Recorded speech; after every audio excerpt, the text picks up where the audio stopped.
শিলাবতী নদীর তীরে বাঁকুড়ার এক ছোট্ট গ্রাম জগন্নাথপুর। সম্প্রতি এখানেই ঘটেছে এক রোমাঞ্চকর আবিষ্কার।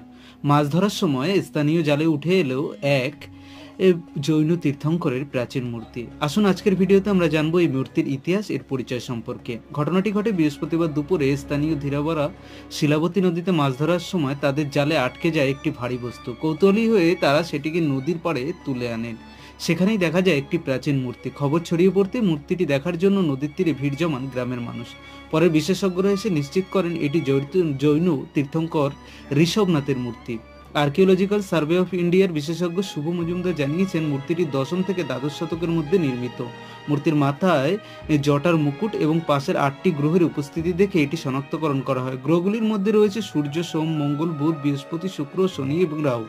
মূর্তিটি বাঁকুড়ার বিষ্ণুপুর আচার্য যোগেশচন্দ্র পুরাকৃতি ভবনে সংরক্ষণের জন্য পাঠানো হবে বলে জানিয়েছে স্থানীয় প্রশাসন। এটি শুধু